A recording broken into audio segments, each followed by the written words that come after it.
I'm gonna break down a mix from ANOTR, who are a Dutch duo who I really think are responsible for helping to push house music and electronic music in general more in an organic direction the past few years, and I really love their sound.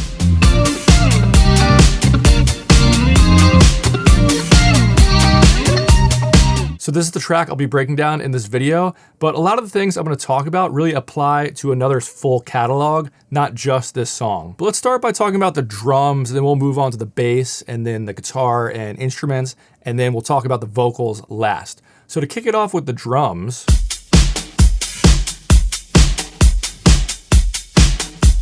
I think ANOTR really helped kick off this new trend in electronic music, where instead of using a clap, you use a snare.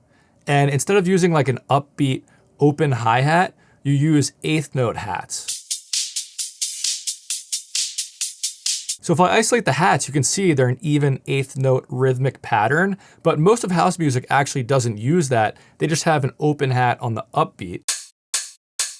You know, something like that. But the thing about having the eighth note pattern instead is that sounds a lot more like a traditional like rock or pop track that has a real drum kit playing, because like the most standard rhythm a drummer can possibly play on the hi-hat is that eighth note rhythm. And if we check out where the hat is landing in the mix, if I go to like a rock hat right here, you can see it's a little above that. So it's adding a little bit more energy than a typical like pop or rock real hi-hat would add. And that's just because it's still a dance track. You still want that high-end crispiness and energy. Then overall, they're just using a lot more organic elements and samples than a typical electronic track would use. They're probably playing some of this stuff on real drums and using those samples in their tunes. You can even hear the first snare hit has a longer tail to it, and then the second snare hit has a slightly different tail, and them alternating between the two just makes it sound a bit more organic too. But overall, the drum beat is just meant to be the foundation of the track, just providing that rhythmic backdrop, because what really shines in this track are the melodic elements. So let's bring in the bass.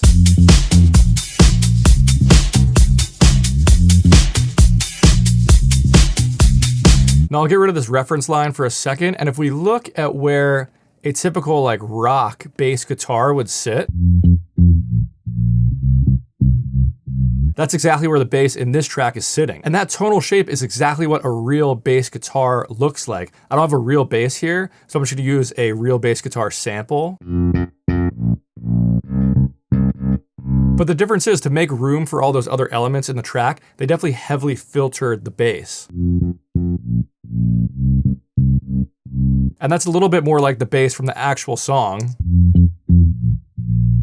Their bass sounds a lot better because I was just using some cheesy contact sample, but you get the idea. It's like a filtered off real bass guitar sound. Then something else I notice is there's still dynamics left in this bass. Like you can see the volume is a little bit all over the place when looking at it in an oscilloscope.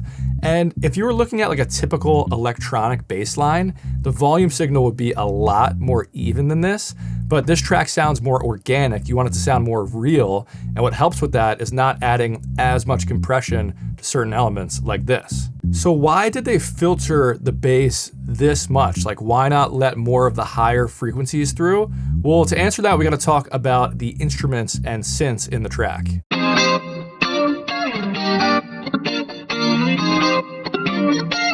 So most of the track is really just this guitar part playing with not a lot going on in the background in terms of other synths and instrument layers. And that's really because guitars take up so much space in the frequency spectrum. If you want it to be a main element in your track, there's not that much room to add other things. Like, it's taking up all the room from like 200 hertz all the way to 5,000 hertz. So if you added a bunch of background synths and instruments, it's gonna get muddy and crowded really fast. And if we look at a typical pop lead guitar, it's kind of sitting below where a lead guitar would sit. But if we look at a rhythm guitar, a lot of the frequencies are peaking a little over where a rhythm guitar would actually sit.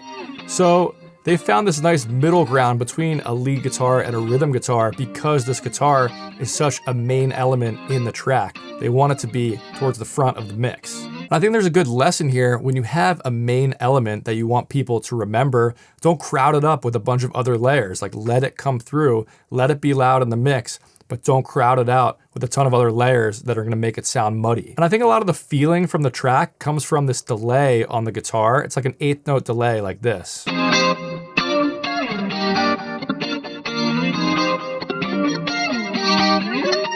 And obviously I'm adding that delay on top of the delay that's already in the track, so it sounds messy. But I think a big part of like the laid back vibe of the track comes from the guitars having some chorus on them and that 8th note delay on them too. And as for background synths and instruments, they really only come in certain sections of the song where it needs an added energy boost.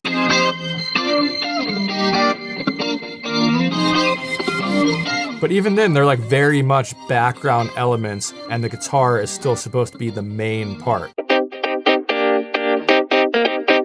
So then the breakdowns have this awesome synth part that if you look at it, it's actually taking up the same exact frequency range that the guitar was taking up. It's really the same tonal shape as a guitar, even though it's a synth. So how do they make that synth part and the guitar part from before fit in with the vocals? Because it's really occupying what you would think would be the same area. So let's look at the vocals. Let me talk to you, show you what love can do. And if we isolate the vocals, I wanna see you move. there's some interesting things to notice with them. Let me take you higher so I can show you love. So the vocals are mixed in a way that's making them sound really warm. So you can see like the loudest frequencies in the vocal are actually concentrated in this low mid range right here. Whereas if we take a look at the guitar and we bring the guitar back in, Both of us, this is what I'm fighting. if I solo the guitar, you can see the guitar is really focused in the high mids. Even though it has lower frequencies, it's really focused up there. And that's what makes the vocals Let me take you higher. and the guitar really fit together, because the vocals are focused in the low mids, even though they do have higher frequencies, and the guitar is focused in the high mids, even though it has lower frequencies. So they're both really loud in the mix, but they still find a way to work together. Now I want to show you something. This is what the tone of a typical vocal sounds like in modern electronic and modern pop music. And you can see the high end is pretty present the whole time. Like the loudest sibilants might come in up here at like minus 22 dB. And then the lowest parts of the vocal are coming in here at like minus 30 dB or something like that. So there's only like a 10 decibel range between the sibilants and then the rest of the high end of the vocal. But back on the another vocal, Let me take you higher so I can show you. so try to notice where the sibilance peaks. But it's for both of us. This is So some of the sibilance is peaking like up here, minus 22 dB, similar to that Tiesto vocal I was showing you. But then a lot of the vocal is actually like way down here at like minus 40 dB, which is a full 20 decibels lower than the sibilance is coming through. So there's a much bigger dynamic range in the high end that makes it sound more organic and less electronic. Now you could easily do something like this to the vocals, compress the high end while also boosting it. Let me take you higher so I can show you love. And if we look at that, there'll be a much more even dynamic range between the sibilance and then the rest of the high end of the vocal is sitting up there now. And if I play the full mix, it'll probably help the vocals come through a bit better. Let me take you higher so I can show you love. It's a place And I'll turn it off. for both of us. This is the world I'm fighting. We can't get enough.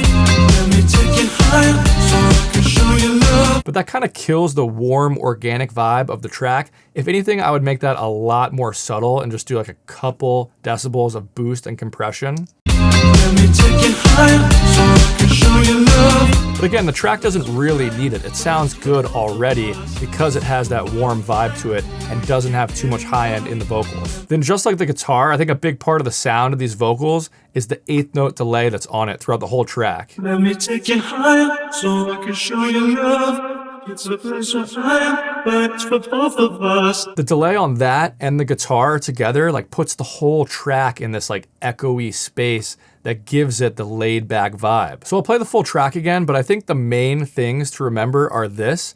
There's not a lot of elements in this track, but the elements that are there are very purposeful and they're pushed really loud. Like if we look at the bass, peaking all the way up around that line. If we look at the guitar, peeking over that line. If we look at the vocals, let me take you higher so I can show you love. so the mix sounds really full, but it's not because there are a ton of layers. It's because the layers that are there are really memorable and they're pushed really hard to the front of the mix. And so I think this is a good lesson. Don't crowd out the most memorable elements of your song with a bunch of background layers if you don't need them. Also, this plugin I've been using the whole video is my new plugin called Blueprint. So I didn't get to show a lot of the features, but you can drag in reference tracks. There's a reference pane where you can set loop points. You can loudness match the reference track to your DAW mix. You can actually sync a rough mix in here if it's the same version as the mix in your DAW, so they line up timing wise. Then there's a bunch of other features, like clicking this button goes to the companion phone app, so you can stream audio to your phone. And I'm not gonna talk about everything else right now, but if you want a 14-day free trial, you can go try it for free. No credit card required. Just go to bigzstudios.com/blueprint, and that's where you can get the free trial. Other than that, I'll play the Another song one last time. Thank you guys for watching. I'll catch you next time. Peace. Let me take you higher so I can